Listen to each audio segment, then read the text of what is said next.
Bien. ¿De qué se trata esta página web que acabamos de ingresar? Es una página web que tiene un tutorial de SQL Server. Yo sé que ustedes el lenguaje SQL ya lo manejan, pero no está de más profundizar siempre en este tipo de material. Bien, así que mi recomendación sería ingresen, lean, repasen los comandos básicos, aprendan comandos avanzados y algo que por ahí no usamos mucho en clase o no usaron anteriormente pueden ser, por ejemplo, los objetos de base de datos como vistas, procedimientos almacenados, triggers, hasta quizá índices. Hay algunos que a veces le pregunto si los usaron y la respuesta a veces no usaron ninguno de estos objetos que les acabo de comentar, así que conocerlos es una herramienta más a la hora de hacer aplicaciones. Bien, específicamente lo que yo necesito es que ustedes vean este SQL Sample Database, que básicamente nos va a dar este diagrama y su correspondiente script para que nosotros podamos recrear esta base de datos con datos de ejemplo, que le puede servir para practicar todo lo que le había comentado, y bueno, a nosotros nos va a servir para practicar el resto de las clases, ¿bien? Porque de acá en adelante en todas las clases vamos a utilizar bases de datos, y como que es medio aburrido eh, crear una base vacía, crear una tablita chiquita, ponerle algunos datos de prueba y recién empezar a trabajar con los ejemplos. Está muy bueno hacer dos clics y tener toda una base de datos relacional de 9 tablas con datos y poder trabajar ya sobre ese ejemplo con las ventanas, las páginas web, las APIs, los web services, las cosas que vamos a ir haciendo en la materia. ¿Bien?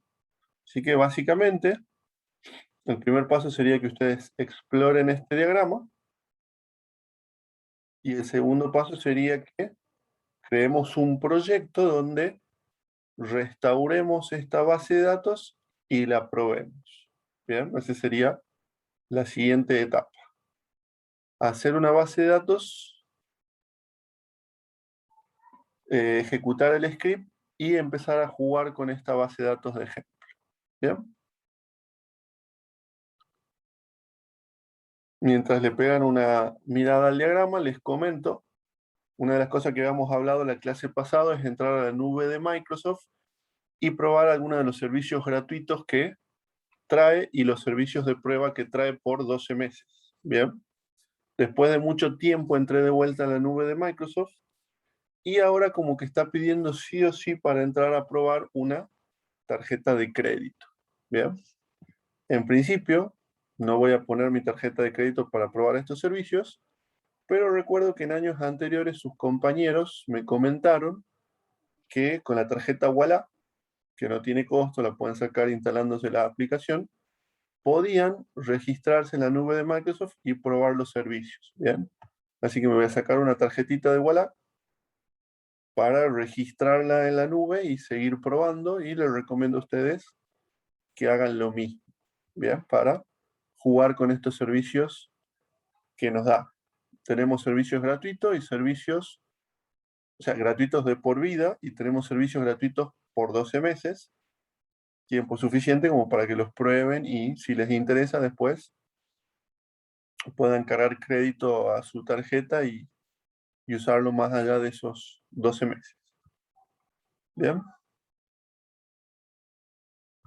Bueno, básicamente se habrán dado cuenta que esta base de datos que vamos a utilizar en los ejemplos de clases tiene como tema bike stores, o sea, venta de rodados.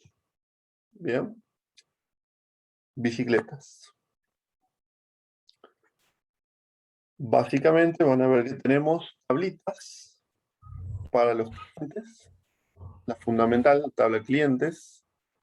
Tenemos tablitas para los productos y tabletas para los que serían las ventas o los pedidos con sus correspondientes detalles de pedido.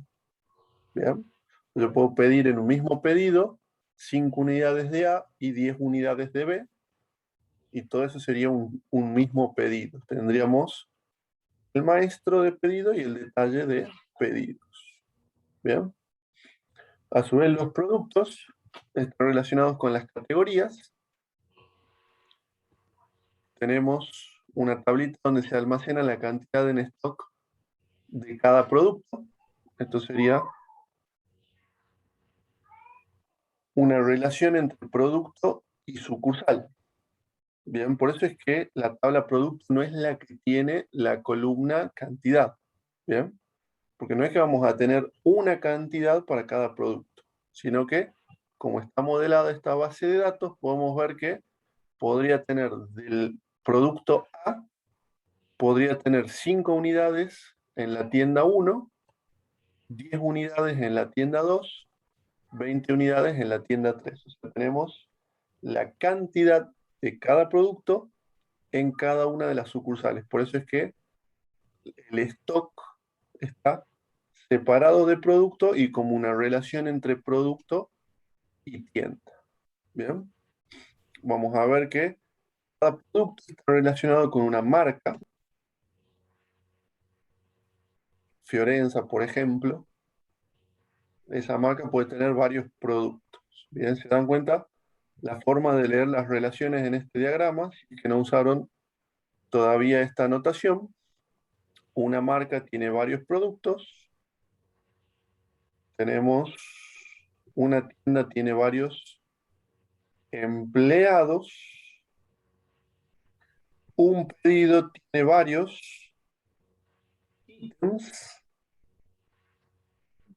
Y cada uno de esos ítems va a ser de un producto en particular. Bien, o sea que un mismo producto puede ser eh, pedido en varios pedidos. Sería esta relación order items que tenemos acá. Bien. Entonces, creo que ahí hemos pasado por todas las entidades de este modelo. Hemos pasado por cliente, empleado, tienda, pedidos, líneas de pedido, producto, categorías de producto, unidades en stock de cada producto en cada tienda, y tenemos las marcas de los distintos productos. Bien.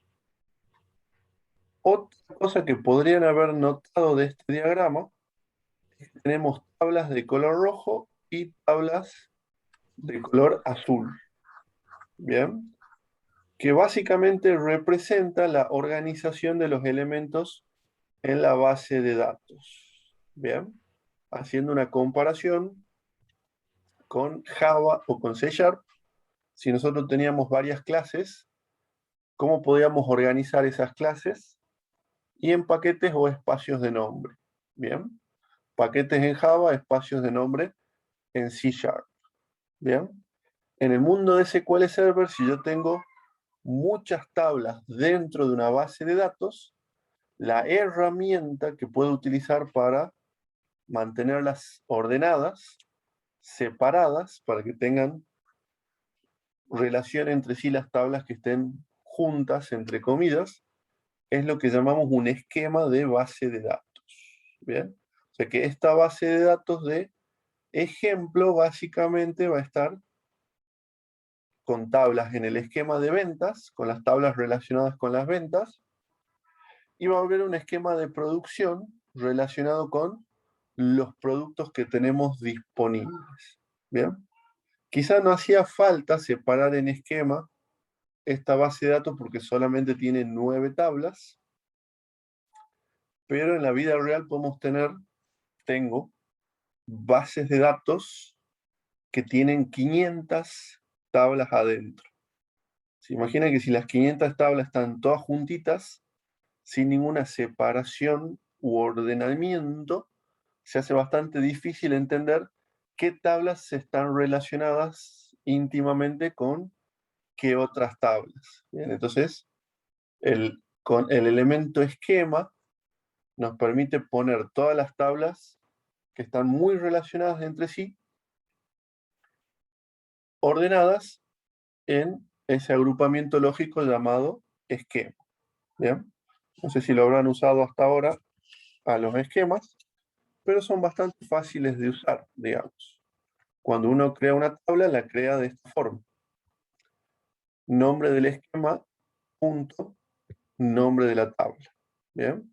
Y a la hora de hacer las consultas, se realizan select, columnas, from, y en vez de poner solamente el nombre de la tabla, podemos poner el nombre del esquema, punto, nombre de la tabla, para que quede bien claro cuál es la tabla que queremos utilizar. La tabla del esquema ventas, que se llama tiendas, por ejemplo. ¿Bien? Como otros elementos importantes, acá en este ejemplo podemos ver que todas las tablas tienen una columna identity,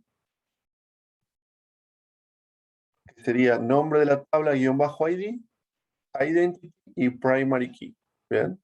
Lo cual significa que cada vez que agreguemos una fila va a tomar un valor automático para esa columna.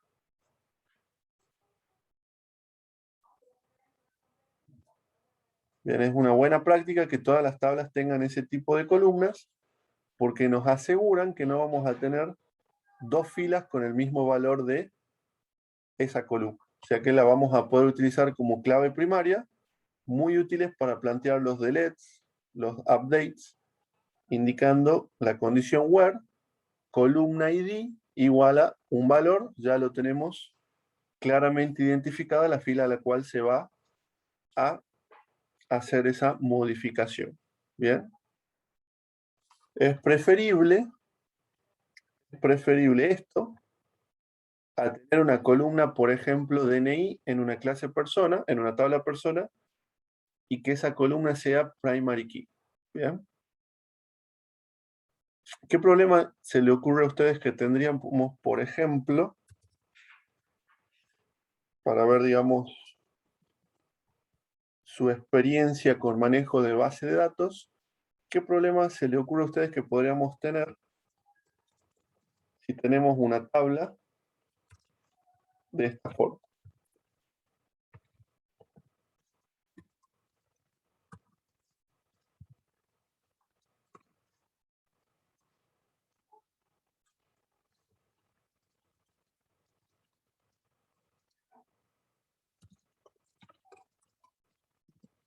¿Bien?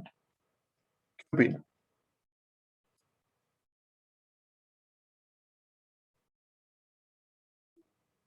¿Que el DNI se puede repetir? No, porque dice primary key. El motor va a crear un índice y va a validar contra ese índice y no me va a dejar tener dos clientes con el mismo DNI. Así que el DNI se repita no sería un problema en este caso. ¿Qué otro problema se le ocurre que podríamos tener? Si no me equivoco, profe, las primary key no se pueden editar luego o modificar. Se pueden, pero con mucho esfuerzo. ¿Por qué? Porque si nosotros tenemos una tabla de ventas,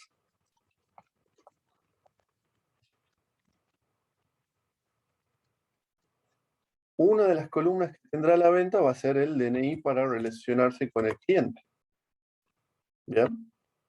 Entonces, si yo tengo un cliente y le hice una venta, o tengo un cliente y le hice 10 ventas,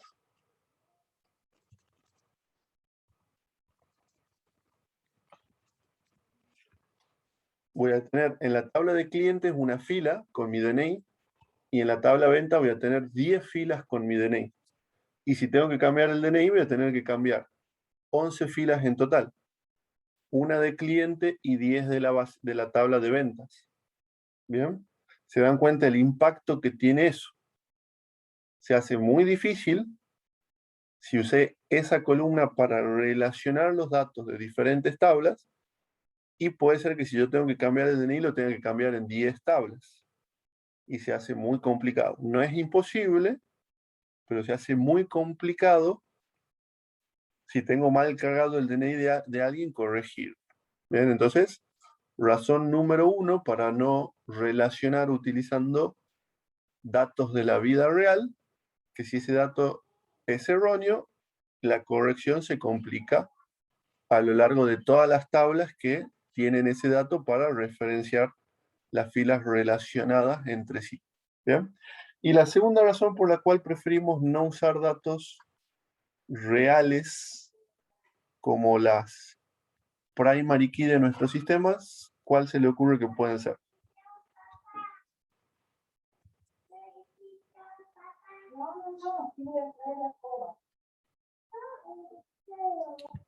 Que tal vez son, al ser reales, se pueden adquirir, son, digamos, deducibles por otras personas, digamos. Capaz Sí, que no. queremos registrar a dos personas con el mismo DNI y hay un error en el mundo real y no podemos. ¿Sabían que hay una gran cantidad de argentinos con el mismo DNI? ¿SEP? Sí, Bien. Por eso han inventado el quit, porque tenemos muchísimos DNI duplicados en Argentina. ¿Bien? Si son hombres y su DNI no empieza con 20, probablemente haya alguien con su mismo DNI por ahí. Son muchos. Si son mujeres y su DNI no empieza con 27, lo mismo. ¿Bien? Más allá de eso, las dos principales razones para no usar datos del mundo real como primary key es la primera, que complejizamos los datos relacionados y es muy difícil, por ejemplo, lo que decían ustedes, corregir un DNI mal cargado inicialmente que ya tiene muchos datos relacionados por todas partes. Y la segunda es performance. Bien, cuando nosotros relacionamos las filas por primary key, que son enteros chiquititos, entonces los índices terminan siendo chiquititos. Por lo tanto, al hacer un join entre tablas, se va a hacer más rápido que, por ejemplo, si la clave relacionada es un quit. O algo más complejo, como la combinación de tipo y número de documento. ¿Bien? Si nosotros relacionáramos que el cliente tenga un tipo de documento, que el tipo pueda ser DNI, quit, quill, libreta cívica, libreta de enrolamiento, y después tenemos el número. Entonces, cuando queremos relacionar información de distintas tablas, los índices van a ser índices de 2 columnas en vez de un índice de una sola columna, los datos van a ser más grandes en vez de ser más chiquitos, por lo tanto los índices son mucho más grandes, los índices ocupan más espacio, por lo tanto no entran completos en la memoria, por lo tanto los join entre las distintas tablas se hacen más lentos. ¿Bien? Lo más eficiente para relacionar datos de tablas es un tipo entero y no otro tipo de dato relacionado con otro dato de la vida real que podría ser varchar, por ejemplo. ¿Bien? Patentes, por darles un ejemplo. Las patentes son varchar. ¿Cuántos caracteres usamos para guardar una patente de un auto? 6 para los viejos, 7 para los nuevos. Bien, 7. Cada carácter, ¿cuántos bytes ocupa de memoria? 1 en ASCII, o eran 2. Entre 1 y 2 según la codificación que utilicemos. ¿Bien?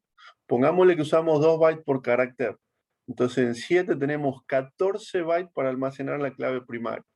Un índice donde cada dato ocupa 14 bytes va a ser muchísimo más gordo que un índice donde cada dato ocupa solo 4 bytes, que 4 bytes es lo que ocupa un número entero tradicional. Entonces un índice por una clave de este tipo va a ocupar 4 contra 14, 3 veces menos y va a ser mucho más eficiente. ¿Bien? Entonces, para relacionar siempre lo mejor es estos campitos enteros y no usar datos quizá de la vida real por performance y por simplicidad. ¿Bien? Estas charlas son buenas tenerlas porque si bien no hacen específicamente a C# ni la programación distribuida, son conceptos que por ahí son buenos manejarlos a la hora de implementar las bases de datos y los sistemas. Bien. Bueno, ya teniendo en claro estos conceptos, bueno, acá podemos ver que se usan foreign keys. Son las foreign keys, son formas de decirle a el motor de base de datos, si alguien inserta un producto, verifica que el valor entero de la columna ID de categoría exista en la tabla de categorías. ¿Bien? Entonces, tan simple como decir que voy a hacer una referencia de ID de categoría de esta tabla con ID de categoría de aquella tabla, el motor no va a dejar insertar ningún producto con un ID de categoría inválido. ¿Bien? Si tengo categorías 1, 2 y 3, no voy a poder insertar un producto con categoría 5 porque no existe. ¿Bien? Las foreign key, además de ser útiles para los controles de la integridad de los datos, son útiles porque esta información permite deducir cómo se relacionan las tablas entre sí. Entonces, si yo tengo las foreign key definidas a nivel de tablas, estos diagramas se arman automáticamente. ¿Bien? Entonces, si ustedes hacen sus tablas con foreign key, cuando ustedes pongan un diagrama en su proyecto, automáticamente van a aparecer las relaciones entre las tablas. ¿Bien? Y nos vamos a ahorrar bastante código necesario para relacionar esas tablas entre sí. Por ejemplo, cuando usemos Entity Framework, de una orden vamos a poder navegar a la lista de ítems sin ningún trabajo de codificación. Vamos a tener navegabilidad desde el objeto object hacia sus objetos order items en Entity Framework. Si es que nosotros hemos definido la foreign key a la hora de crear las tablas de la base de datos. ¿Bien?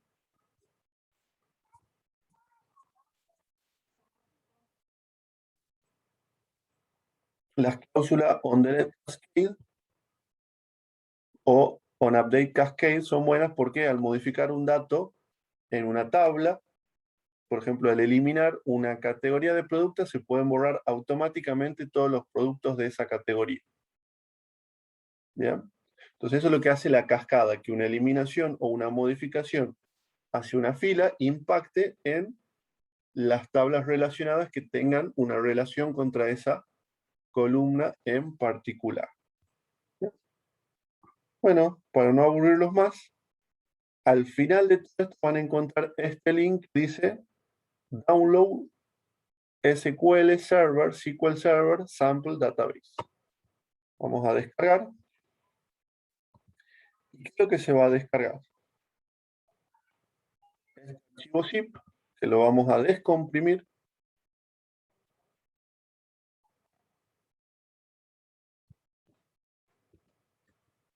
Y vamos a tener tres archivos con extensión SQL que podemos abrir con el bloc de notas. O si tienen instalado una herramienta como el Visual Studio Code o el Notepad++ o cualquiera de estos editores livianos, lo van a poder abrir para ver el contenido.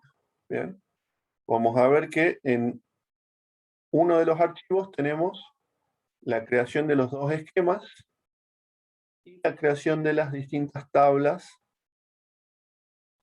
de nuestra base de datos. En otro archivo tenemos los insert de los datos de prueba.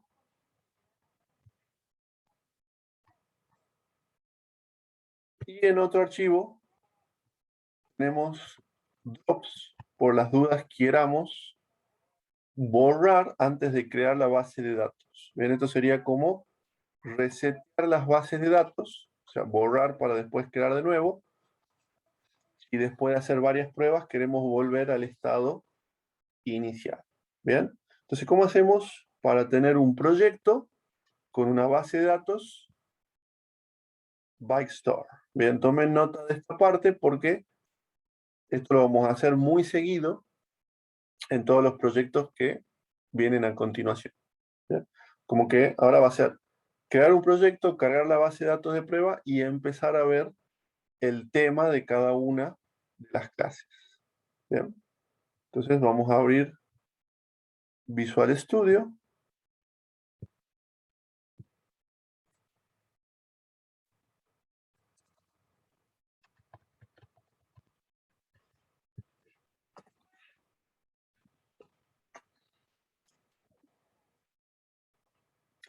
Y vamos a crear un proyecto.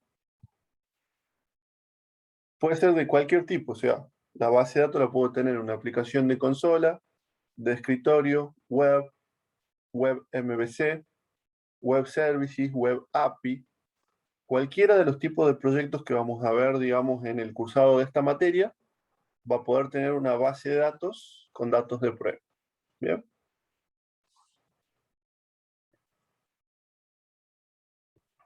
Para el ejemplo, ya que venimos probando los formularios web de ASP.NET, estaría bueno seguir con formularios web de ASP.NET. Así que, como plantilla vamos a poner ASP.NET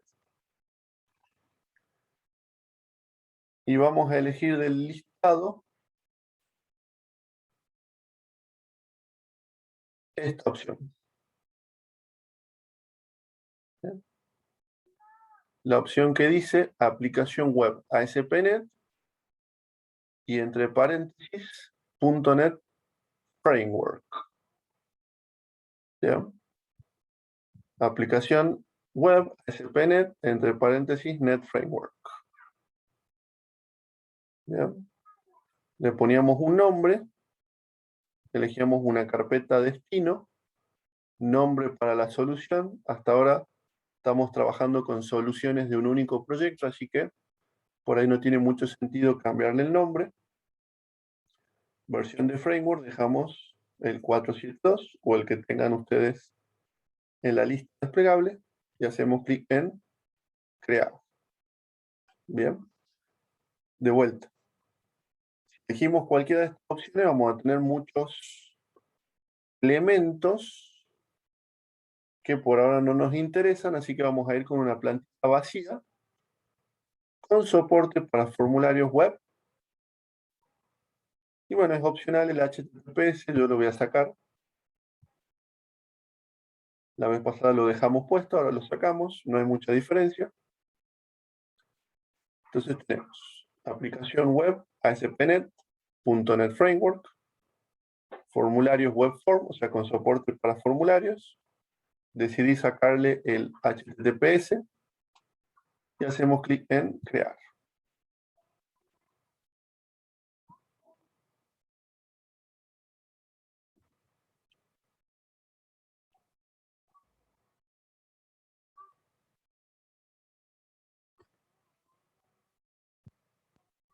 Bien.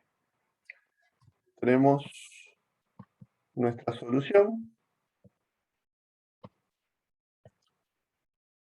Tenemos nuestro proyecto. No tenemos ninguna página web, así que vamos a agregarle alguna paginita web de prueba. Botón derecho, agregar, nuevo elemento. Y de la sección web elegimos formulario web form. Nombre, vamos a poner de nombre default ASPX. Hacemos clic en agregar. Vista de diseño. Y escribimos hola mundo. Probamos para ver que tengamos una página web funcional.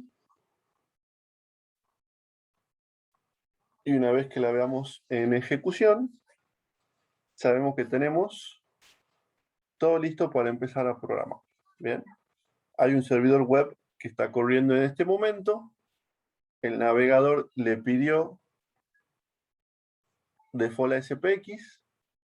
Del otro lado, el servidor web procesó y ejecutó el código C#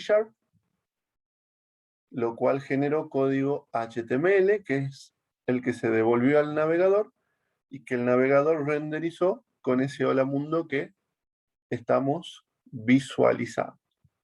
¿Bien? Entonces el navegador es el cliente, el servidor web, el servidor que se comunica con el cliente y ejecuta el código C# y entrega al cliente el HTML que se visualiza o renderiza de esta manera. ¿Bien? Detenemos el proyecto y agregamos en nuestro web application, agregamos un nuevo elemento.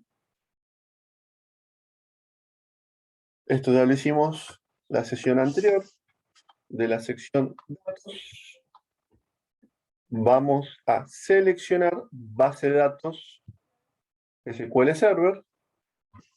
Le podemos poner un nombre al archivo.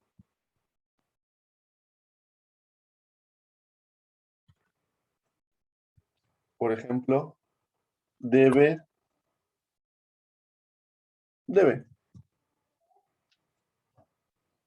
O db tienda, por ejemplo. Db tienda. ¿Bien? Y hacemos clic en agregar. Me va a indicar que, como es un archivo de base de datos, va a ir a parar a la carpeta data. Bien. Hasta acá. Nada nuevo. Todo este proceso ya lo habíamos hecho la clase pasada, que hemos trabajado con Ado.net para trabajar con las operaciones básicas insert, update, delete y select a nuestra base de datos. Bien. Aquí viene lo nuevo. ¿Qué es lo nuevo? A la izquierda, en el explorador de servidores, conexiones de base de datos, si les da un error, como me dio a mí la clase pasada, recuerden que significa que su Visual Studio está desactualizado en una DLL que gestiona esta parte. Entonces tienen que actualizar el Visual Studio. Desde acá podemos expandir nuestro objeto de tienda MDF. Podemos ver que no hay ninguna tabla, ninguna vista, ningún procedimiento almacenado, ninguna función, nada de nada. Y sería bueno que, si nunca crearon vistas, practiquemos un poco. Si nunca crearon funciones, hagamos alguna. Si nunca crearon procedimientos almacenados, pongamos algunos. Bueno, tablas seguro utilizaron a este punto. Entonces, acá viene lo nuevo. Vamos a hacer botón derecho, nueva consulta. ¿Bien? En este editor de consultas yo puedo poner cualquier comando de SQL Server. Por ejemplo, create table, prueba. Esto no hace falta que lo escriban, es simplemente una pequeña demostración. Int a int b varchar de 100. Y con este botón puedo ejecutar el comando. ¿Bien? Entonces, acá a la izquierda, si yo actualizo, voy a ver que tengo una tabla de prueba, a la cual le podría hacer un insert.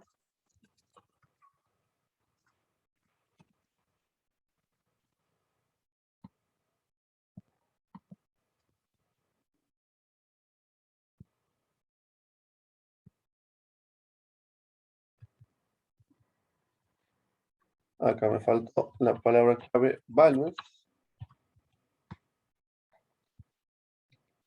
Y una fila afectada. Después podemos hacer select asterisco from prueba y ver el resultado. Bien.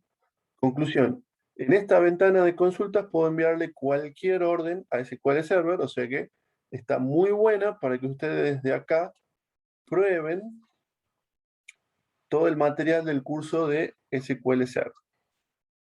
SQL Server Tutorial, venir acá y probar todo. ¿Bien? Esta es una versión reducida de una herramienta que se utiliza en SQL Server que se llama Enterprise Manager. ¿Bien? Si ustedes tienen un SQL Server full comprado en su empresa y crean en ese SQL Server la base de datos, probablemente ustedes, en vez de hacer todo esto desde Visual Studio, lo van a hacer en esa herramienta llamada SQL Server Enterprise Manager. ¿Bien?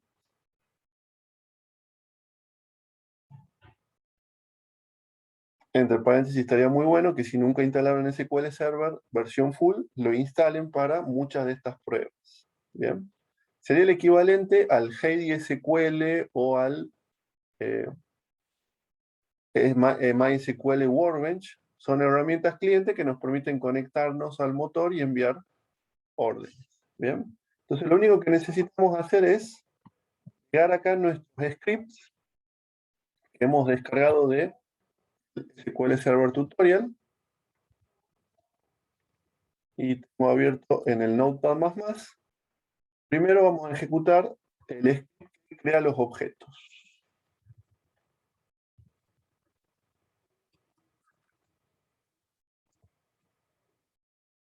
Pegamos todo el script de creación de objetos y ejecutamos. Luego de eso actualizamos a la izquierda y ya tenemos todas las tablas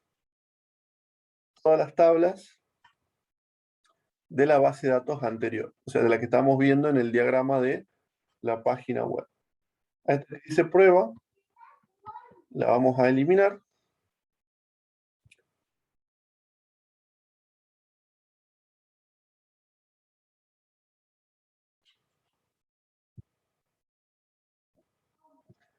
Podemos ver que cada tabla indica, entre paréntesis, en qué esquema se encuentra. Por lo tanto, si yo quisiera hacer un select,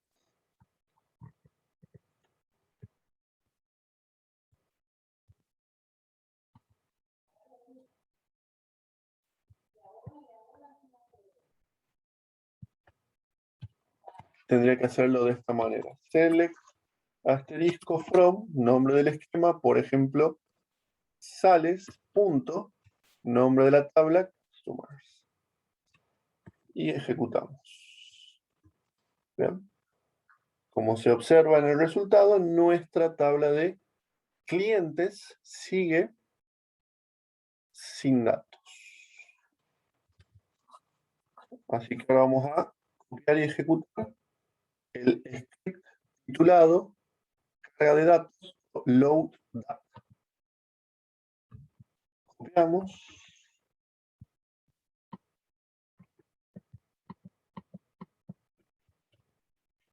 Pegamos. Y ejecutamos. Bueno, acá una pequeña advertencia. La primera orden del script es lo que dice.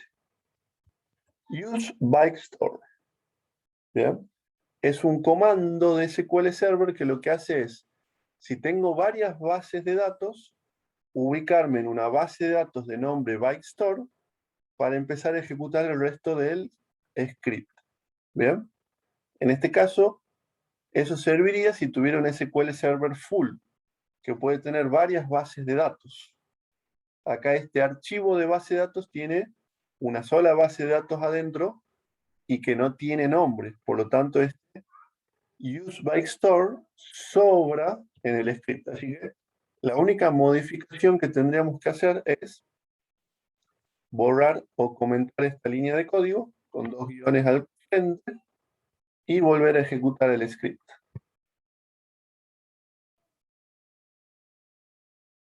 Perfecto. Veamos si funcionó. Vamos a hacer clic en Brands, clic derecho, Show Table Data. Bien. Entonces, estas son las marcas que comercializamos en la tienda de rodados. Bien. Si agregar alguna adicional, podríamos agregar, por ejemplo,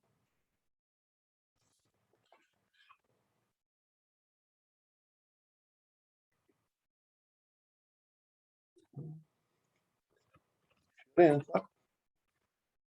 Observen cómo automáticamente el ID se incrementa en 1.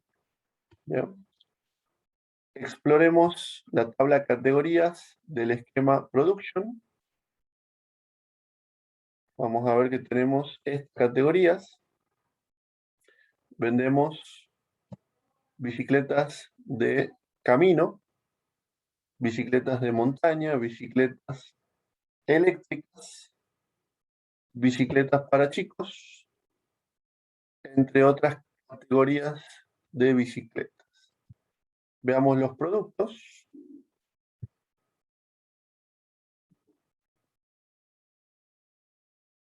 Tenemos, por ejemplo, este Electra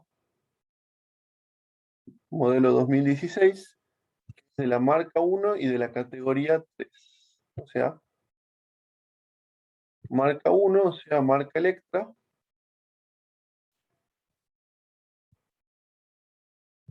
Categoría 3 es bicicletas de tipo crucero. No sé cuáles serán esos tipos de bicicletas. Pero bueno, estos son los productos que tenemos.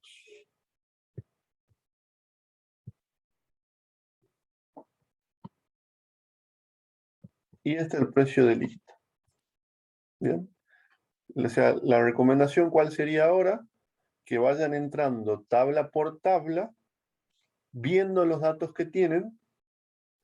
Si tienen impresora, imprímanse el diagrama de entidad de relación y péguenlo en su escritorio. Así pueden ir siguiendo fácilmente los datos de la tabla y cómo se relacionan esos datos entre sí. ¿Bien?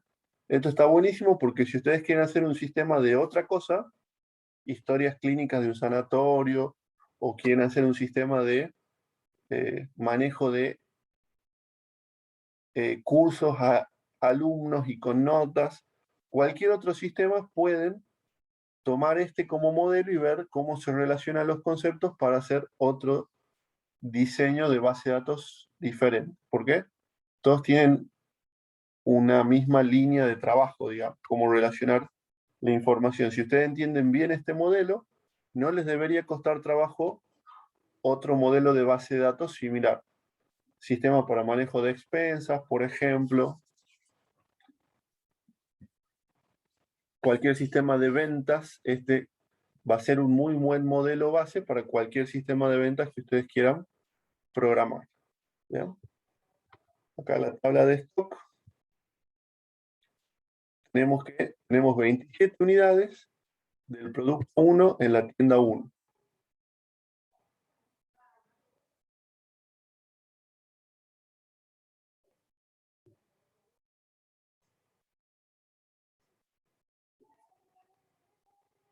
Por lo que veo, ahí está. En la tienda 2, acá lo podemos ver, tenemos 14 unidades del producto 1. En la tienda 1,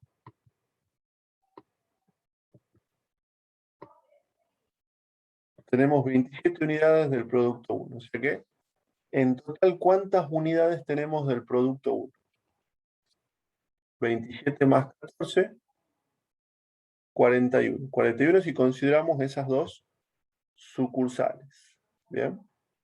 ¿Cómo sería la consulta para saber cuál es el total del producto 1 para todas las sucursales?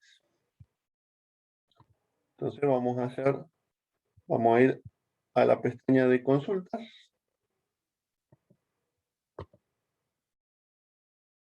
Profe, una. Te escucho.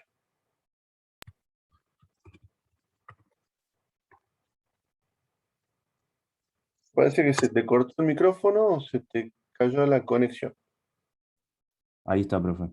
Ahí está. Le decía que cuando estábamos utilizando el comando use, no podríamos haber reemplazado bike store, creo que decía, por db tienda, o no es el mismo formato que se utiliza en base de datos, digamos. Y lo probemos. Vamos a poner use db tienda. Y veamos si chisa o si deja. Bien. No. No estaría utilizando el nombre del archivo físico de la base de datos como nombre de la base de datos en sí mismo. ¿Bien? O sea, el nombre del archivo físico es montado por el SQL Server para crear una instancia de base de datos para nuestro proyecto. Pero no es que tenemos una instancia de SQL Server con varias bases de datos, sino que es una instancia de SQL Server corriendo una única base de datos anónima, no tiene nombre. Por eso es que el use db tienda no estaría funcionando. Bien. Bien, bien, bien. Volvamos a pregunta. ¿Cómo hacemos para obtener todas las unidades del producto 1 independientemente de en qué sucursales están? Production.stock. Acá vamos a hacer group by product ID. Vamos a mostrar el campo product-id y count o sum de la columna quantity. Vamos a hacer un order by product ID. Ejecutamos y podemos ver que en total tenemos 55 unidades del producto 1, que sabemos que tenemos 27 en una sucursal, 14 en otra, y se ve que hay otras sucursales que también tienen de esos productos. Así que está muy bueno que se pongan a tirarle muchas consultas a esta base de datos respondiendo este tipo de preguntas para terminar de asimilar y de conocer nuestro caso de estudio para el resto del cuatrimestre. Esto vamos a usar para MVC, vamos a utilizar para Entity Framework, para objetos conectables a datos, para datasets, para nuestra web API, para nuestros web services, para todo vamos a utilizar esta base de ejemplos.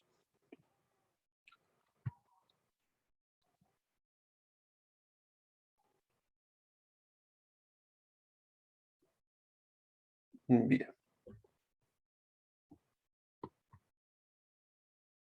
¿Alguna otra consulta? ¿Hasta acá?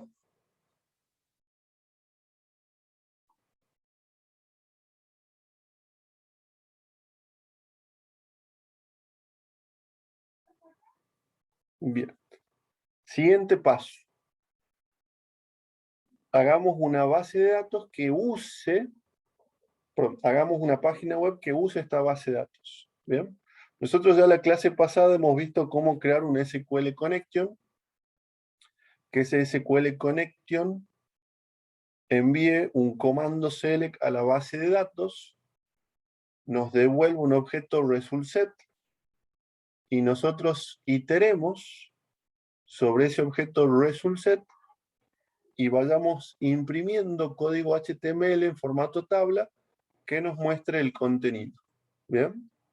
Ahora vamos a hacer algo parecido, pero en vez de nosotros iterar y nosotros generar el HTML, nos vamos a apoyar en un objeto grilla para que el objeto grilla sea el encargado de darle formato de tabla al contenido que obtenemos de nuestra base de datos. Bien, así que vamos a ir a nuestro default ASPX y debajo de nuestro Hola Mundo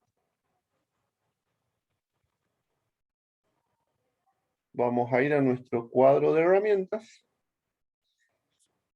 y vamos a buscar en la sección datos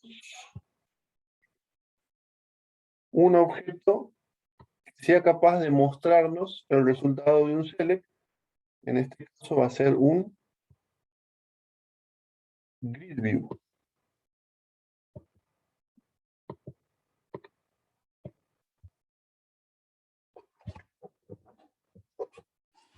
Bien. Entonces, este es un componente conectable a datos.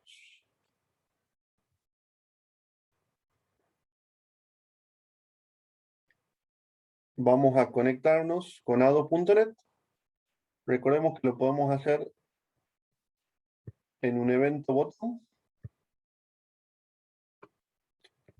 Al presionar el botón, aparezcan todas las filas de la tabla, o también lo podemos hacer programándolo en el evento load.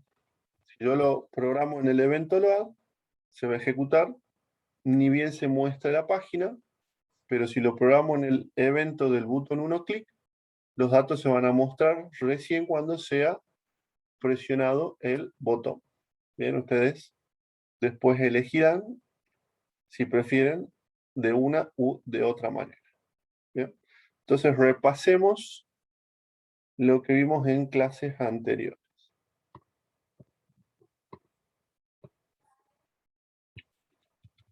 Paso número 1. Using System Data SQL Client. Este es el espacio de nombre que utilizamos si trabajamos con SQL Server.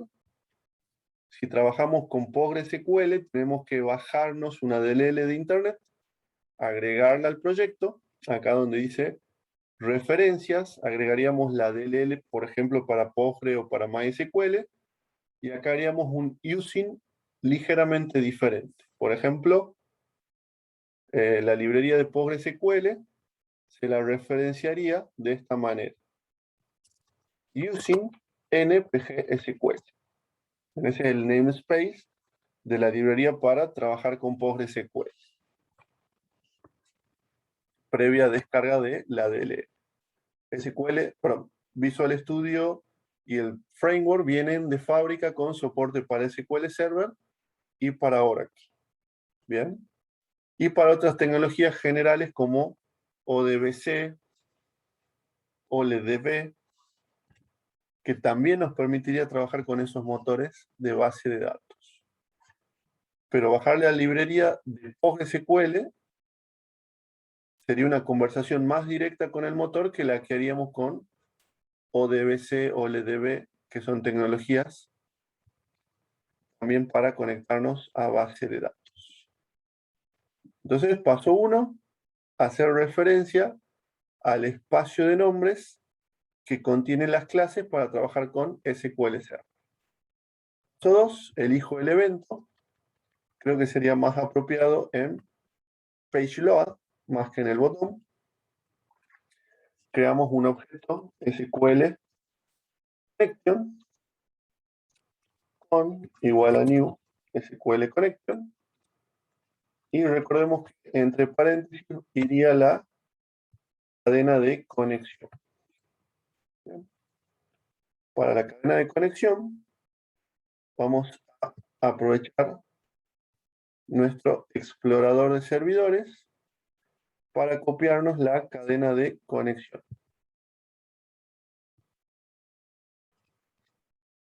Y vamos a pegar acá entre comillas dobles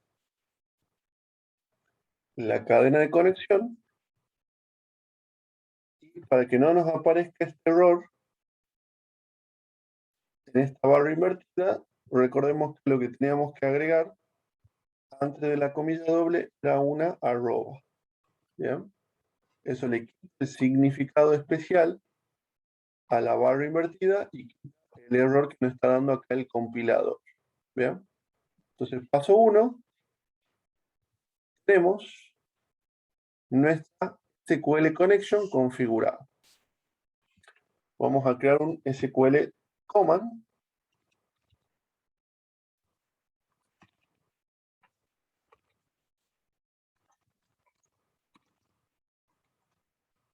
que va a tener nuestro select.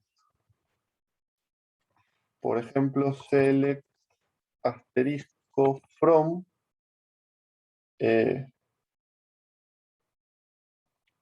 brands. production.branch y le pasamos la conexión.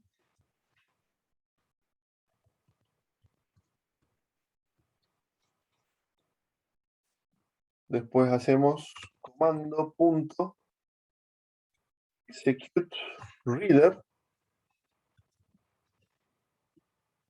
y esto nos va a devolver un objeto SQL Data Reader, que sería nuestro equivalente a nuestro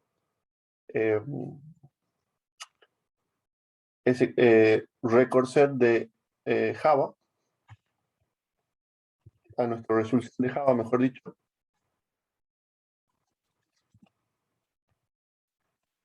Creo la conexión, creo el SQL command, ejecuto el reader. Recordemos que antes de ejecutar teníamos que abrir nosotros la conexión. No es como Java que se abre solita la conexión. Luego cerrar nosotros la conexión.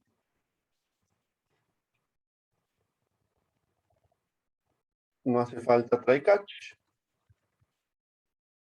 Y antes de aventurarnos más allá, sería bueno probar hasta este punto cómo vamos con el código.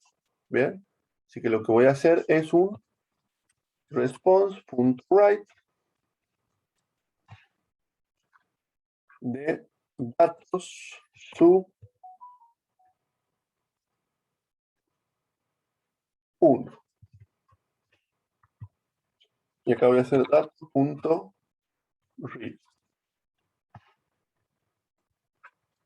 Probemos a ver si logramos conectarnos y traer datos de nuestra base de datos.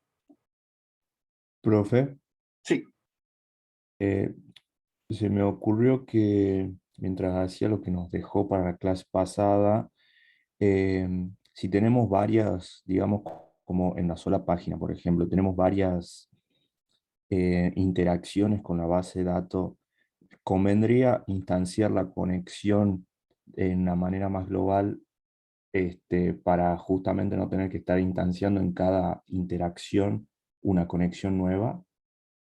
muy bien. Hay muchas formas de hacerlo.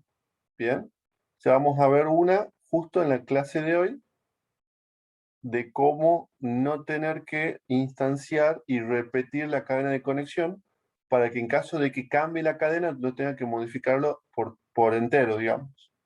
Bien. O sea, ¿cuál es el problema Bien. de hacer esto en cada evento? Que si mañana la cadena de conexión cambia, porque tengo que cambiar el IP del servidor, tengo que cambiarlo en 10.000 lugares. ¿Bien? Entonces ese sería el problema. ¿Por qué no está bueno hacer esto en cada botón? Porque si la cadena de conexión cambia, tengo que modificar por todo mi programa la cadena de conexión. ¿Bien? Hay muchas formas de hacerlo, ya vamos a ver una la clase de hoy y otra según las distintas formas que utilicemos para trabajar con bases de datos. Bien. Podemos ver que funciona. Podemos ver que acá dice Electra, que sería la primera fila,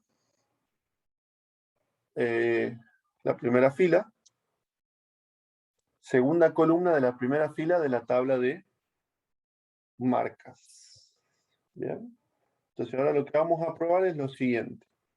En vez de hacer datos y response write, vamos a hacer gridview 1 punto data source igual a datos y después gridview 1 punto data bind.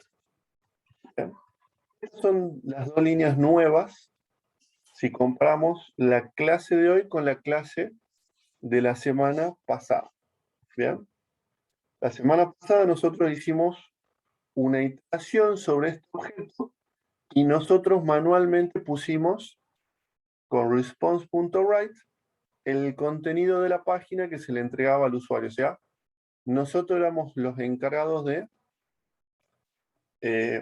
dibujar el HTML de la tabla, lo cual por un lado está bueno porque tenemos control sobre ese HTML, pero por otro lado está malo porque recordemos que si no somos programadores web no sabemos HTML.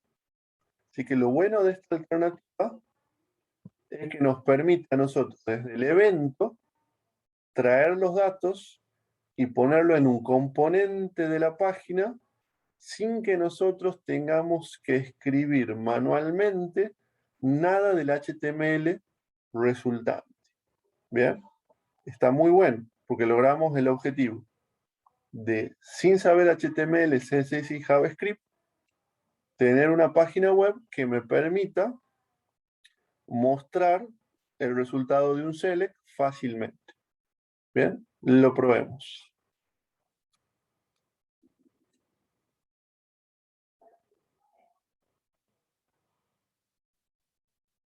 ¡Tatán! Miren qué bonito. El objeto GridView1 es un atributo DataSource que puede referenciar a cualquier objeto que contenga datos. Cualquier objeto que contenga datos lo puedo asociar a mi GridView1. Y el método DataBind es básicamente el método que le dice al objeto grilla, recorre tu data source y toma los datos de ahí para dibujar en la ventana o el formulario lo que vos querés mostrar. ¿Bien? Entonces, objetivo cumplido. Tengo una ventana que me permite a mí mostrar una tabla y no sé nada de HTML. Muy bueno. ¿Bien? Ahora nosotros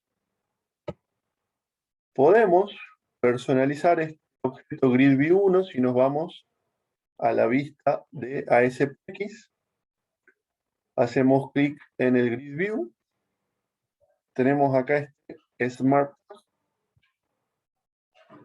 Y dentro de las alternativas que tiene el Smart Tag, una de esas alternativas dice formato automático.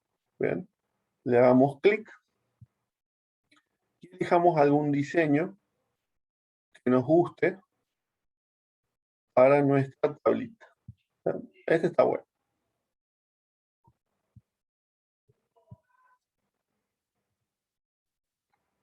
Este también. Voy a aceptar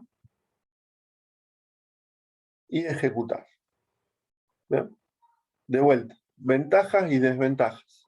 Desventajas, esto no es responsive. No responsive. No tenemos control sobre el HTML. Ventajas, simplicidad. No tenemos control sobre el HTML. Bien. Trabajamos. Sí le puedo dar estilo, sí puedo meterle un CSS si es que sé algo de JavaScript. Entonces, acá es donde tenemos que pensar para quién está orientada esta aplicación. Bien. A esta aplicación se la va a acceder por un celular. Si se la va a acceder por un celular, sí sería deseable que sea responsive, obviamente. Si el usuario final va a ser un usuario cliente, podríamos decir, sí está bueno que sea responsive porque hay una altísima probabilidad de que el usuario entre de un celular a hacer una transacción muy específica. ¿Ya? Ahora, si este sistema es un sistema empresarial, lo más probable es que no se utilice desde un celular, porque no sería cómodo trabajar desde un celular con una interacción constante en un sistema. ¿Bien? Porque la pantalla del celular es chiquitita, la interacción es menos, o sea, tenemos menos espacio, menos elementos, tratamos de ser más concretos en los dispositivos móviles, pero si por ejemplo estoy haciendo una aplicación para que mis proveedores se comuniquen conmigo a través de un sistema, lo más probable es que mi proveedor lo haga desde una PC. Y si lo hace desde una PC, esto está buenísimo. No es responsive y ni me interesa que sea responsive. Lo que le interesa a mi proveedor es que pueda consultar mi stock de productos, que pueda consultar o que yo consulte de él, cargue los pedidos. Todo ese tipo de interacciones es muy probable que sean hechos desde una PC y no desde un dispositivo móvil. Así que la pregunta que ustedes se tendrían que hacer es, el usuario de mi aplicación va a ser más probable que lo acceda con dispositivo móvil o con PC. Depende de la aplicación. ¿Bien? Si lo más probable es que acceda de una PC, los formularios ASP Netform están buenísimos porque me permite hacer de una manera muy rápida, muy ágil, con poco trabajo, formularios que me permitan hacer búsquedas, listados, etcétera, sobre los elementos. Muy poco esfuerzo. ¿Bien? Profe, Sí. le hago un pequeño aporte, si así se puede decir. O sea, si uno va a la pestaña de código que ahí le genera, vio el código como CS, HTML, una cosa así, sí, digamos, alguna vez le metí mano y sí he puesto varias cosas de HTML, CSS y JavaScript pelado, por así decirlo. Y sí, sí se puede, incluso pude ponerle clases de Bootstrap y todo.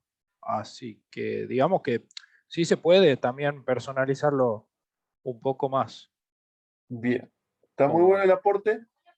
Sumo otro aporte adicional ya que entraste en ese tema. Si uno quiere realmente tener control sobre el HTML generado y un control bastante bueno, uno tiene estos otros componentes que son el repeater, que permite que uno defina el código de cada uno de los elementos que se va a mostrar. Pero termina siendo más trabajoso quizá que directamente plantear una solución donde yo genere todo el código HTML.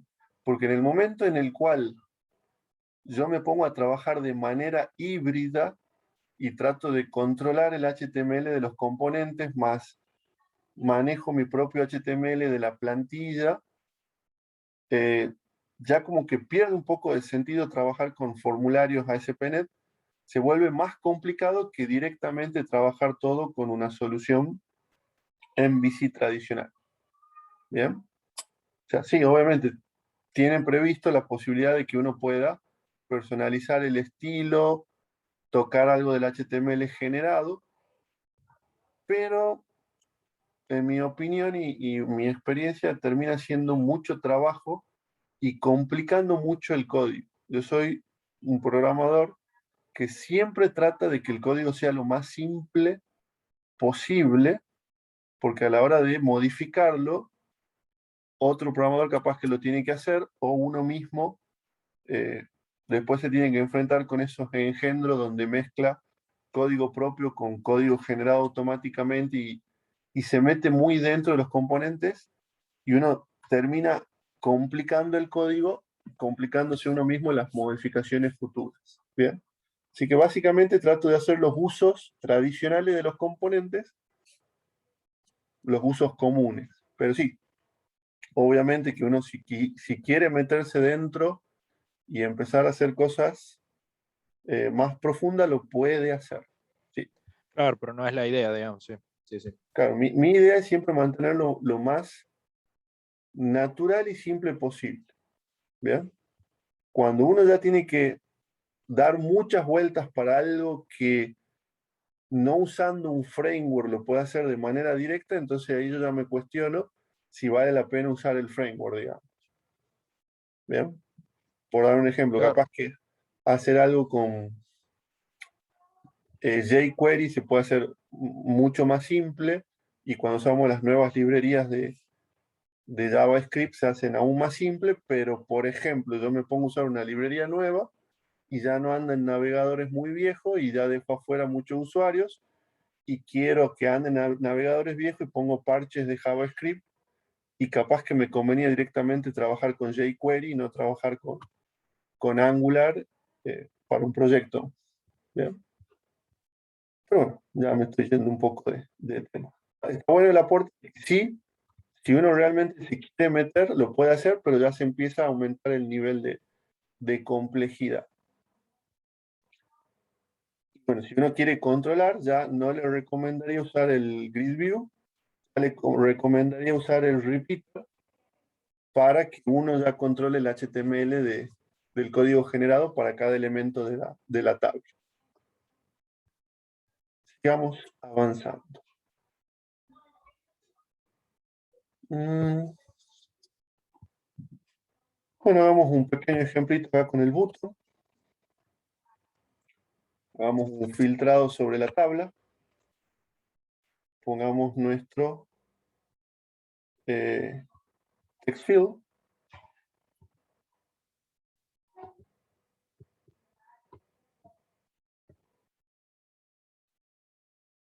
Un text box. Y programemos el botón.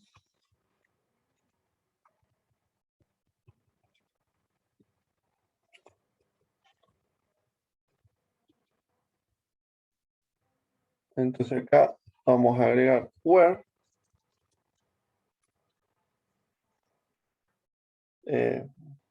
¿Qué columna teníamos? Vamos al diseño.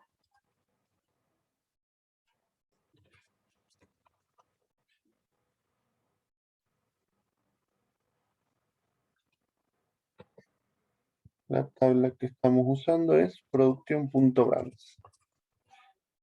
Brand name, el nombre de la columna.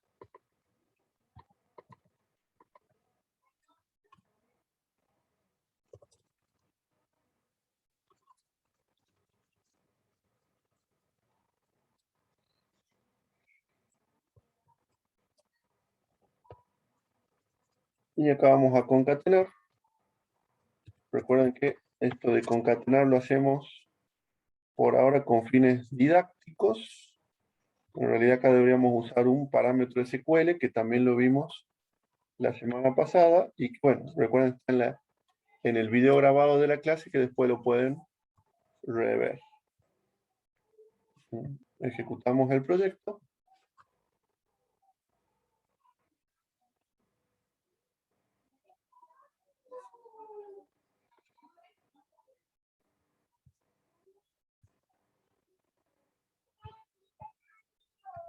L y presionamos el botón. Aparece filtrado Elect. ¿Por qué tengo dos tablas? Veamos qué dice. Que tengo dos grid views.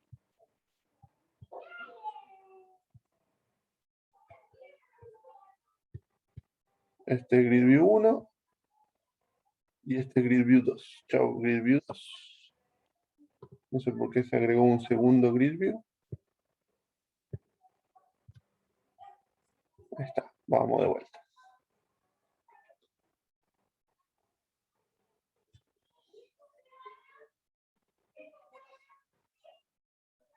Entonces tenemos nuestra búsqueda.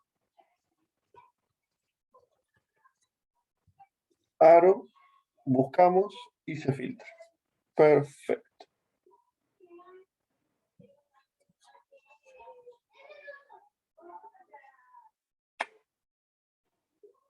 Bien. ¿Qué vamos a ver ahora a continuación? Ya hemos visto cómo recrear la base de ejemplo, o sea que a partir de ahora yo les voy a decir proyecto nuevo con base de ejemplo y tendrían que tener algo así para empezar a trabajar el resto de la clase. ¿Bien? Hemos visto que podemos usar objetos conectables adaptos con el grid view que podemos alimentar desde ado.net. Ahora vamos a ver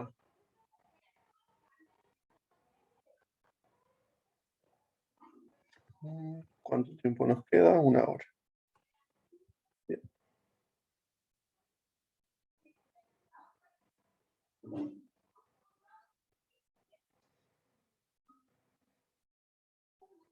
Vamos a ver algo de ASP.NET.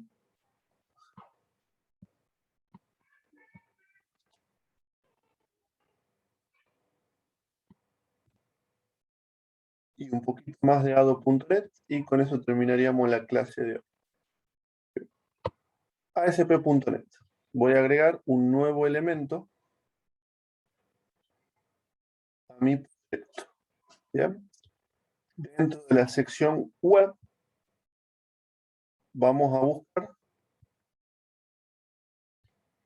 en el listado,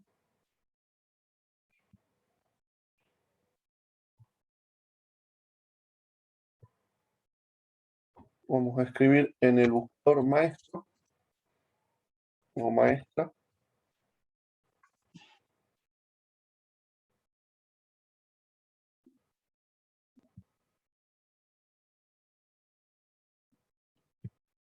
Y esta es la opción que vamos a utilizar. ¿Bien? Está mal traducida. ¿Bien? Porque acá dice webform con página maestra. Y en realidad lo que debería decir es página maestra solamente. Bien, en versiones anteriores de Visual Studio, el nombre de este elemento era un poco más claro. Bien, observen que al elegir este elemento, el nombre del archivito va a terminar con .master. Bien, con eso nos damos cuenta qué es lo que estamos agregándole al proyecto. Bien, estamos agregando una página maestra.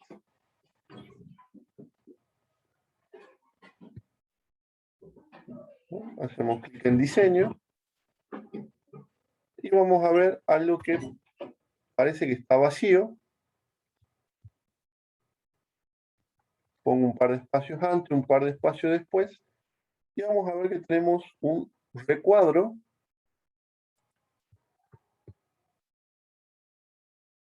que si hacemos clic en este recuadro nos va a aparecer una etiqueta que dice Content Placeholder. ¿Bien? ¿De qué se trata todo esto? Este elemento nos va a permitir hacer una maquetación de nuestro sitio web. ¿Bien? Si nosotros hacemos un proyecto web, una necesidad típica del proyecto web es que tengamos un menú, un banner, un pie de página, elementos que se repiten en todas las páginas web de nuestro proyecto.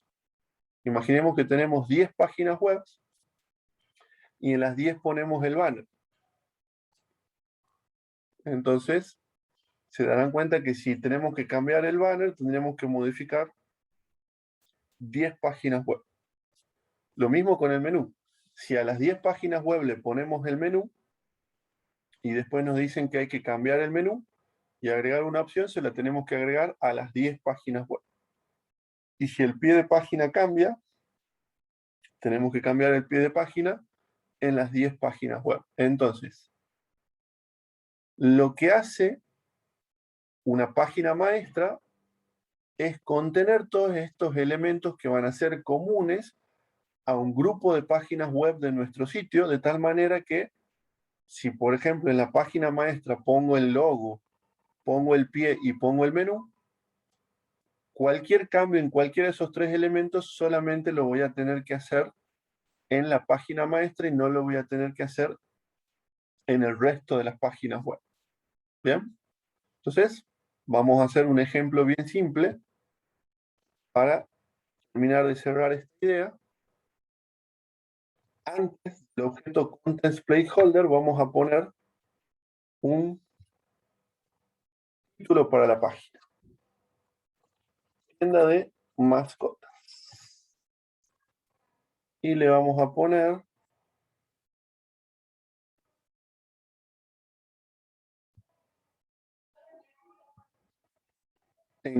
hacer clic en código y vamos a escribir la etiqueta H1 como para ir aprendiendo un poquito de HTML.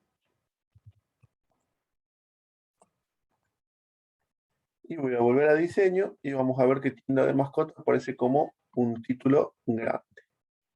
¿Bien? Lo mismo, después del Content Placeholder, vamos a poner un copyright 2021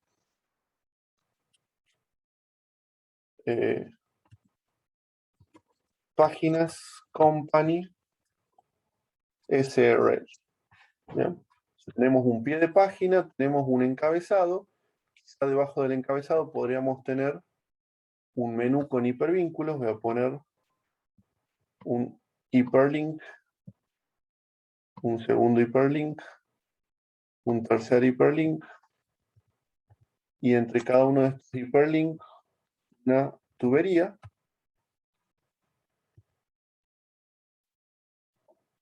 Entonces, como que va de a poquito tomando forma de página web.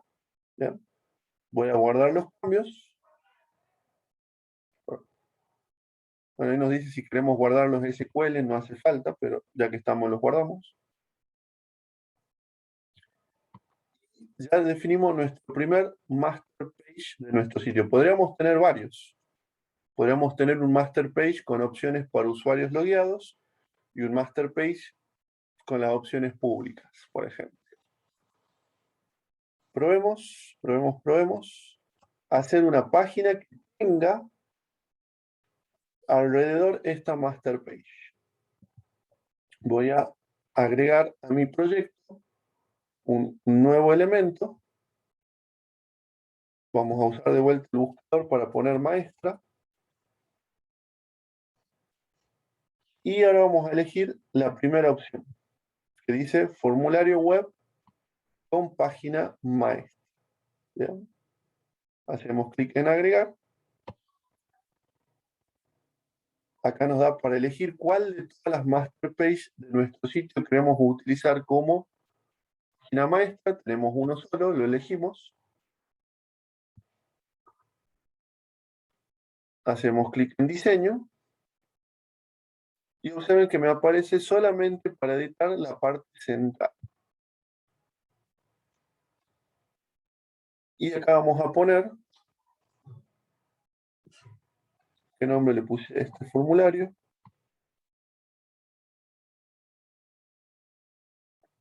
Webform 1 ASPX. Bueno, acá voy a poner, usted se encuentra en webform 1.aspx. Guardo los cambios. Ahora voy a agregar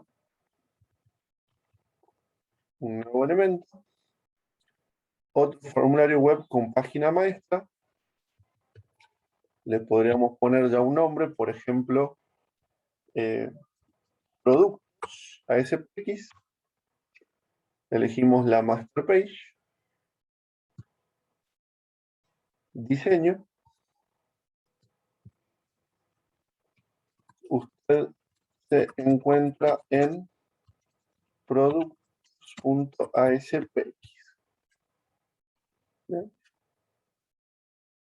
Entonces, para terminar de cerrar la idea de lo de la master page, voy a ir a la master page y en el primer hipervínculo voy a elegir como destino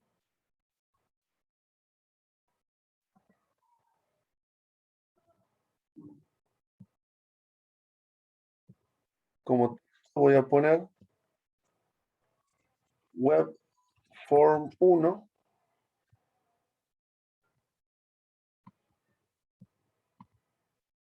y en la propiedad navigate URL voy a poner webform1.aspx. O sea, cuando haga clic en este hipervínculo voy a el primer formulario. Vamos a el segundo hyperlink.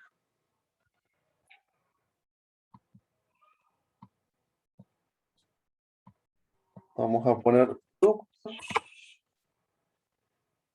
Ahí modifiqué el ID, quería modificar el texto. Productos. Y la propiedad navigate URL va a apuntar a productos.aspx. Bien. Con estos pequeños cambios estamos listos para probar nuestra master page. Ejecutamos el proyecto.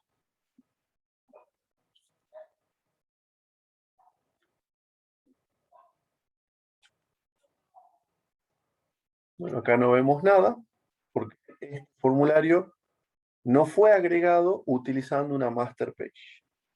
Pero si yo hago barra webform1.spx, el formulario sí fue creado con una master page. Y si hago clic en productos, usted se encuentra en productos ASPX, que también fue creado con una master page. Bien, entonces la master page, ¿qué me dio? El encabezado. ¿Y qué más me dio? El pie de la página. Bien. Y productos ASPX, ¿qué es lo que me está dando? ASPX me está dando el cuerpo de la página, el contenido de esa página específica. Bien.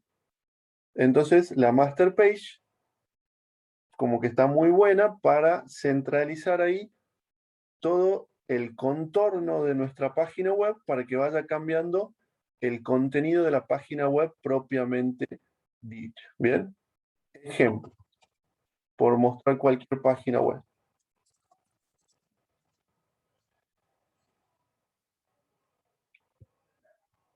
Observen esta página web. Tenemos una parte superior con un banner. Tenemos un menú a la izquierda, un menú a la derecha. Y cuando hacemos clic en cualquiera de estos formularios, en cualquiera de estos links, por ejemplo, vencimientos, novedades, cambia el contenido de este cuadro central, pero el resto de la página web se mantiene. ¿Bien? Hacemos clic en autoridades, misma idea, cambia el cuerpo central y el resto de la página web se mantiene. ¿Bien? Entonces, este elemento central sería el formulario específico que estamos programando. Por ejemplo, un listado de las sucursales. Sería un formulario específico. Y todo el contorno de la página web sería la master page.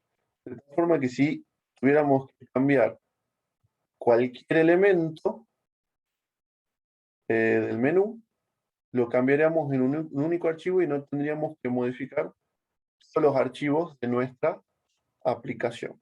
¿Bien? De vuelta, seguimos bajo la suposición de que nuestro programador no sabe HTML y CSS, que pasa mucho en programadores que tienen más o menos mi edad. ¿Bien? Gente que cuando cursaba programación todavía no estaba muy de moda la programación web y programaba mucho a nivel de escritor. ¿Bien? Entonces, ese programador no sabe mucho de HTML, no sabe lo que es una capa, no sabe lo que es maquetar un sitio en capas. Entonces, ¿qué herramienta le podemos dar a una persona que no sabe esos elementos para maquetar un sitio web? Bien.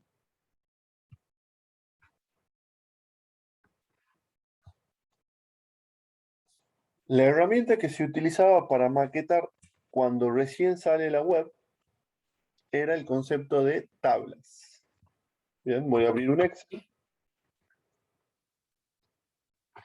en blanco. Bien. Tenemos un Excel.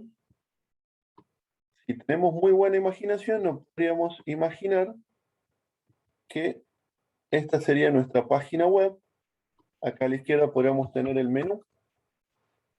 Acá en el centro el contenido. Podríamos o no tener a la izquierda otro menú, como la página que acabamos de ver recién. Podríamos tener un banner arriba, unificando estas tres celdas.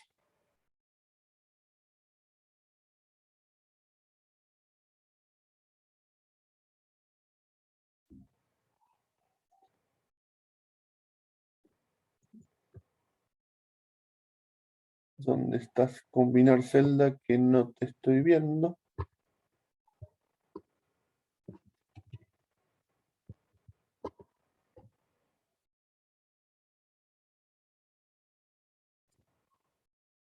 En alineación creo que si no me equivoco. Sí, el que está abajo del ABC. Creo que es ese. Combina, perfecto, muchas gracias. Y estas tres celdas la podríamos también combinar Y si no tenemos un menú a la izquierda, quizás dos celdas las combinamos. Y bueno, para que se entienda un poquito más mi diseño de página web, podríamos darle colores.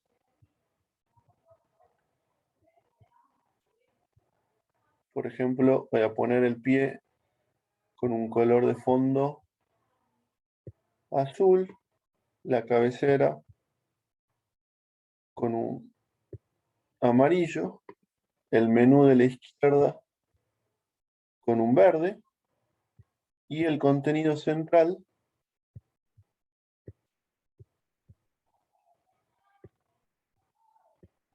con un grisecito. ¿Bien? Este era el formato que se utilizaba al principio para armar sitios web. Básicamente, la maquetación o la estructura del sitio web se podía armar utilizando tablas y combinando celdas para darle el formato que nosotros queremos. Acá vamos a poner banner y acá vamos a poner de página. Este es un estilo de páginas web muy común que podemos ver en internet. ¿Bien? Otro estilo podría ser tener el menú a la derecha, otro tener el menú arriba y no tenerlo ni a la izquierda ni a la derecha. Son distintas alternativas. ¿Bien?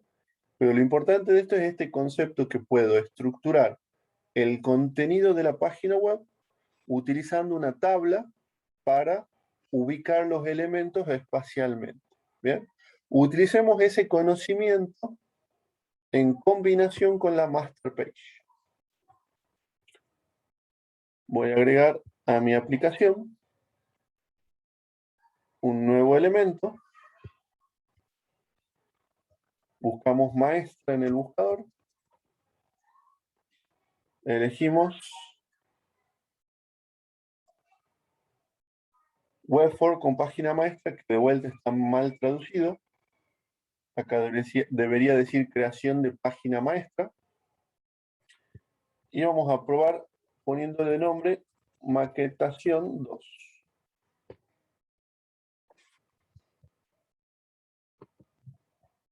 Entonces, vamos a agregar un par de líneas en blanco al final. Y acá vamos a insertar una tabla de, por ejemplo, 3 filas y 3 columnas. Bien. Bueno, acá tenemos las 3 celdas de abajo, que podrían ser, si copiamos el diseño de recién, podrían funcionar las celdas, podrían funcionar de pie de página. ¿Qué ponen a veces en los pies de página? El mapa del sitio. ¿Bien? Mapa de sitio, por ejemplo, en la página de la facultad. Podemos ver que en el pie de página tenemos el mapa del sitio que nos permite llegar rápidamente a varios lugares de la página web. Tenemos el copyright, mapa del sitio, datos de contacto y un pequeño banner. Todo esto estaría en lo que sería la tercera fila de nuestra tabla. Bien. Le demos algo de color.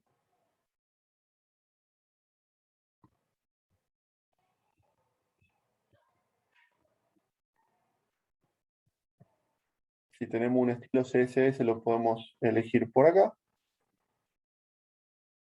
Si no, en Style, podemos crear un estilo. Fondo, background color, azul. ¿Bien? Ahí le hemos puesto un estilo a ese elemento celda de la tabla. Bien. Recordemos, se llama maquetación por tabla. A diferencia de lo que ahora está de moda, que es maquetar utilizando Bootstrap o alguna otra librería de CSS que nos da la alternativa de que el sitio sea responsive. Bien. Unificamos, modificar, fusionar celdas.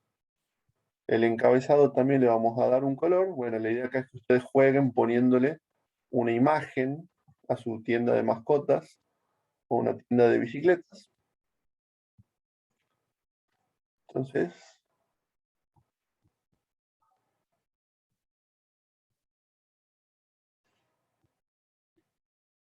background color, mora.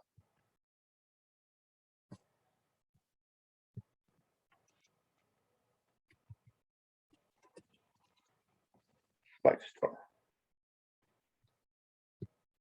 Bueno, acá podríamos tener el menú a la izquierda o el menú a la derecha, o no tener menú,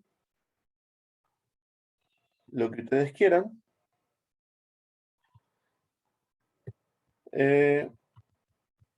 Alternativa A, fusiono estas tres celdas y obtengo una sola fila donde va a estar el contenido cambiante, que sería lo más apropiado si mi contenido va a ser muy ancho. O sea, usar menús a la izquierda, menú a la derecha, cuando el contenido va a ser muy ancho, no es una muy buena opción, porque imagínense que queremos mostrar una tabla de 20 columnas y vamos a querer aprovechar todo el ancho de la pantalla en mostrar las 20 columnas y no tener un menú a la izquierda. ¿Bien?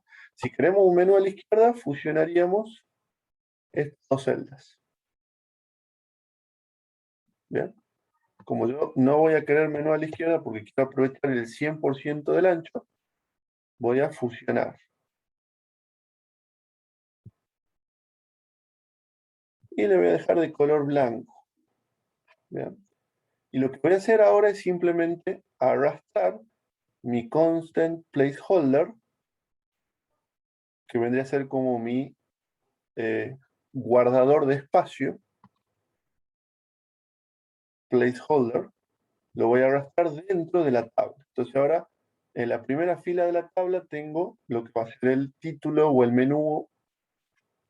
En la segunda celda tengo el Contents Placeholder, que es lo que va a tener el contenido cambiante de la página web.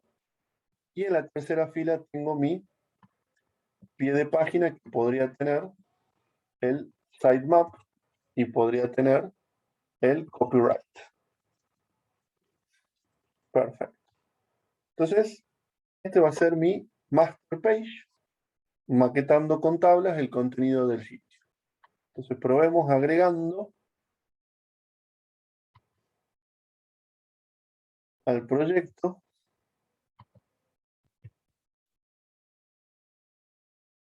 un nuevo elemento, maestra, formulario web con página maestra, agregar, y observen que ahora me permite elegir cualquiera de estas páginas maestras. ¿Bien? En este caso la que queremos probar es maquetación 2. Hacemos clic en diseño y acá vamos a poner bienvenidos a mi sitio web.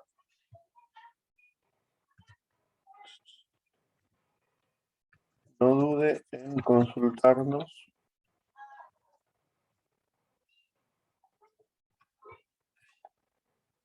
Guardamos los cambios y probamos cómo queda la unificación de la master page con nuestra página actual. ¿Bien? Bueno, de usted depende que quede bonito, pero ya tiene las herramientas para darle estructura a su sitio web, lo que nosotros llamamos la maquetación del sitio web. Ya en esto está bien delimitado lo que va a ser el banner, de lo que va a ser el pie, y de lo que va a ir cambiando a medida que vamos avanzando entre las distintas páginas del sitio. ¿No?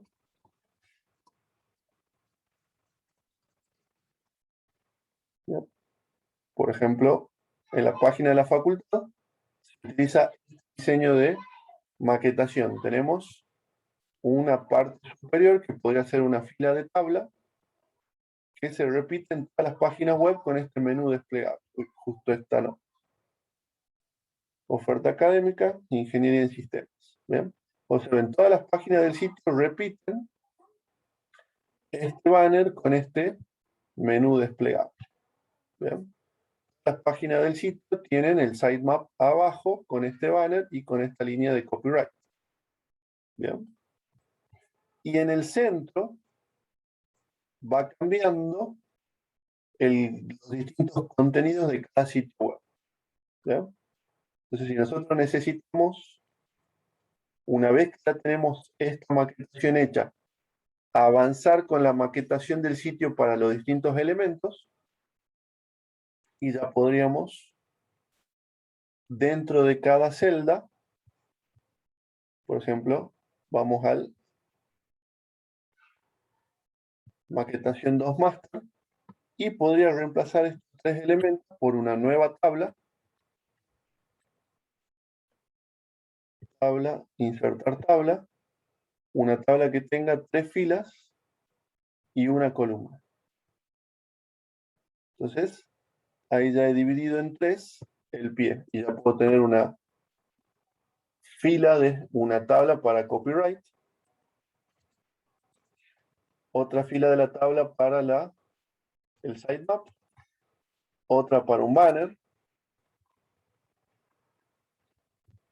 Entonces, puedo seguir anidando tablas para darle más estructura a mi sitio web. Lo mismo con la primera fila de la tabla principal.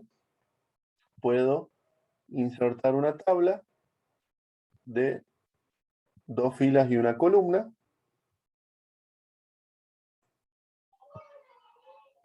donde en una de estas 2 filas voy a poner una imagen de banner, y en la segunda voy a poner el menú. ¿Bien? Entonces, lo que tengo acá que estoy utilizando es una tabla de 3 filas y una columna, y luego en la primera celda tengo una segunda tabla de 2 filas y una columna, y en el pie tengo otra tabla de una columna y 3 filas. Y así le voy dando la estructura al sitio web. El sitemap en sí mismo también podría ser otra tabla que sea de una fila y 3 columnas, donde acá podría poner e-commerce. En la celda de esta podría poner e-commerce, comunidad,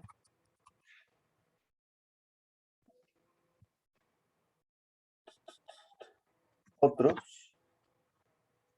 y en cada uno de estos ir poniendo varios hipervínculos para terminar de crear nuestro sitemap.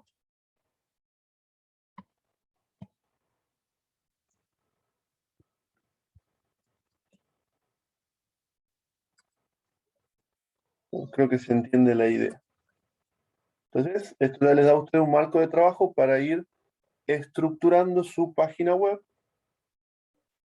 y no repetir ninguno de estos elementos que se utilizan a lo largo de todo su proyecto. ¿Bien? Perfecto. Nos quedan unos 10 minutitos extras para mostrar, volviendo a la parte de base de datos, componentes conectables a datos.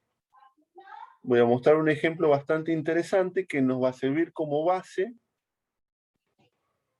para presentar la clase que viene otros objetos conectables a datos. Antes de que vayamos a esa parte de la clase, no sé si hasta acá tienen alguna otra duda o quieren preguntar algo, plantear algo o aportar algo como su compañero aportó recién cuando veíamos nuestro grid view.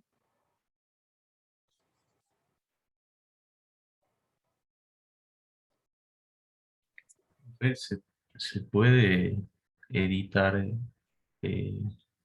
CSS desde el mismo entorno Visual Studio. Sí, o sea, nosotros podemos agregar archivos CSS, podemos Una vez que tenemos los CSS definidos acá desde class, lo podemos seleccionar. O sea, podemos ir acá donde dice código. Observen que tenemos acá definido código CSS en línea. ¿Bien? También se puede hacer referencia.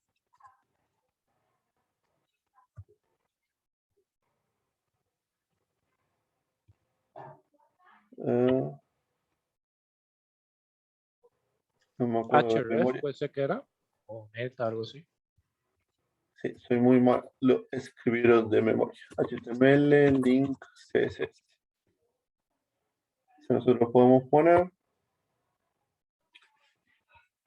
Esta etiqueta, esto me faltaba, el rel shift. O sea, podemos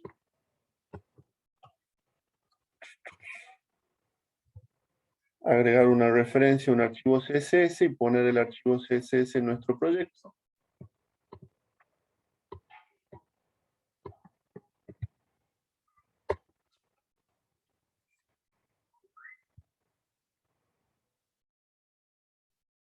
Hoja de estilo. De acá podemos definir los distintos elementos. Por ejemplo, título, background, o sea, en que el editor nos ayuda a completar el código. Sería muy parecido al Visual Studio Code. O prácticamente. Sí, sí. Una vez que tenemos definidos los estilos, ya cuando pongamos el componente y elijamos en clase, vamos a poder elegir esos estilos que hemos definido. Bien. Acá el nombre de nuestro archivito de estilos se llama StyleSheet 1 CSS. Acá esto veamos si se lo podemos arrastrar y agrega la referencia. Probemos. Muy sensible mi táctil.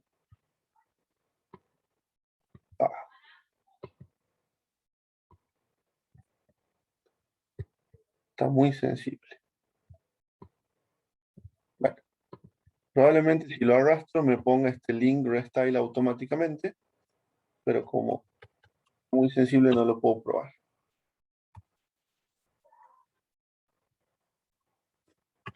Bien. Si podemos editar el CSS desde acá, podemos parametrizar bastante los componentes estos de HTML. Y bueno, si su metodología de trabajo es trabajar con HTML y CSS, ya dentro de poquito vamos a ver la propuesta de Microsoft para utilizar las librerías de MVC. ¿Bien? ¿Alguna otra duda? ¿O pasamos al componente este conectable dato que les quería mostrar?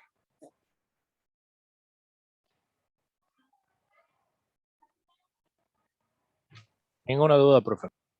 Bien. Bueno, voy a agregar un formulario que no tenga master page para mostrar la última parte de la clase de hoy.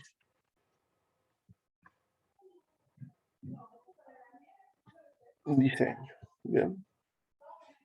De vuelta, con esta forma de trabajo heredada de la programación visual, yo podría no escribir ninguna línea de código, directamente soltar un objeto grid view, cualquiera de estos objetos conectables a datos, como el form view, voy a poner el grid view. Y no querer programar nada de código C#. ¿Bien? Yo acá podría elegir como origen de datos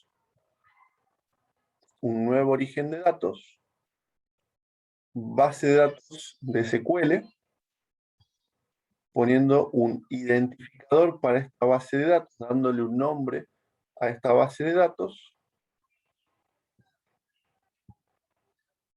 elegir mi archivito de tienda MDF. Me pregunta si quiero guardar esta cadena de conexión. Esto está relacionado con lo que hablábamos al principio, de centralizar en un único lugar la definición de la conexión. Vamos a ver dónde va a parar esto. Siguiente. Siguiente. Finalizar. Anterior. Vamos a anterior. Voy a agregar acá una opción que dice avanzadas. Generar, insert, update y delete. Vamos a entrar en detalle la clase que viene. Siguiente, finalizar. ¿Bien? Y acá voy a habilitar paginación, ordenación, edición, eliminación, selección. Y le voy a dar un formato, como habíamos hecho recién, con un colorcito. Y vamos a ejecutar este proyecto así como está.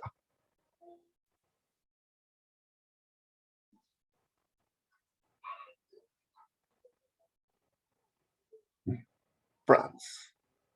Se está quejando de que no encuentra brands porque le está faltando el nombre del esquema. Vamos a hacer clic acá en código y donde está el select, vamos a buscar el select.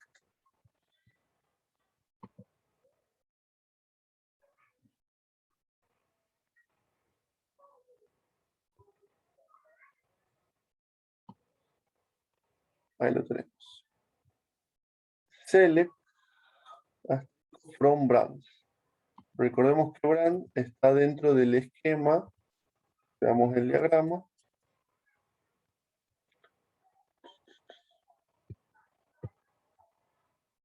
Producción. Entonces vamos a agregar production.brands. Este es un pequeño bugcito de Visual Studio de que no le pone el nombre del esquema a la tablita. Pero bueno, se soluciona fácil. Si no hubiera tenido nombre de esquema, esto andaba de una. Si el ejemplo no tenía esquema, esto andaba de una. Le tuve que poner a mano. Vean, hice drag and drop, elegí la base de datos, elegí la tablita, puse que tenga comandos de insert y fíjense, tengo botón para eliminar, tengo botón para editar, puedo confirmar o cancelar, puedo ordenar por marca, puedo ordenar por brand ID, si tuvieras varias filas tendría paginador, todo, 0 línea de códigos. Bien. Arrojé el componente conectable a datos, lo configuré para indicar de dónde obtiene los datos, parametricé un poco su comportamiento y lo tengo ahí listo para visualizar y cierto manejo y cierto nivel de manipulación de este objeto GridView. Bien, sobre esto vamos a trabajar la clase que viene, componentes conectables a datos que nos van a permitir fácilmente programar algunas cosas comunes con bases de datos y dejar la programación de bajo nivel de Ado.NET ya para cosas más específicas que no puedan resolver estos componentes conectables a datos de fábrica. ¿Bien? Lo único que les quería mostrar de acá es que hemos agregado el componente, lo hemos personalizado desde el Smart, este que tenemos acá, y que el archivo web.config es el archivo que va a terminar almacenando la cadena de conexión a la base de datos. Con eso, todo mi proyecto va a usar una misma cadena de conexión y si tengo que cambiar algo, lo voy a cambiar solamente en el archivo web.config y no tengo que cambiar por entero en mi proyecto la cadena de conexión si se cambia algo de mi base de datos. Perdón, el IP o algo, alguna configuración, usuario, clave, ya la cadena está centralizada en web.config. ¿Bien? Vamos a profundizar sobre este ejemplo la clase que viene. ¿Preguntas?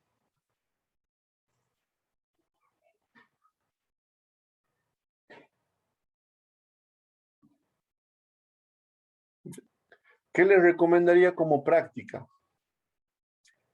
Con esto que acabo de hacer yo, traten de hacer lo mismo y descubrir ustedes en qué se utilizaría el componente repeater, en qué se utilizaría el form view, el grid view, bueno, el grid view el que acabamos de utilizar, el form view y los otros componentes conectables a datos, en qué escenarios de manipulación de base de datos creen ustedes que serían apropiados esos componentes. ¿Bien? Ese es el desafío. Traten de probar por su cuenta los componentes, ver las propiedades, ver qué les ofrecen, personalizarlos, para que eso le ahorre algo de código a la hora de hacer sistemas rápidos de base de datos. Y nos veríamos la clase que viene.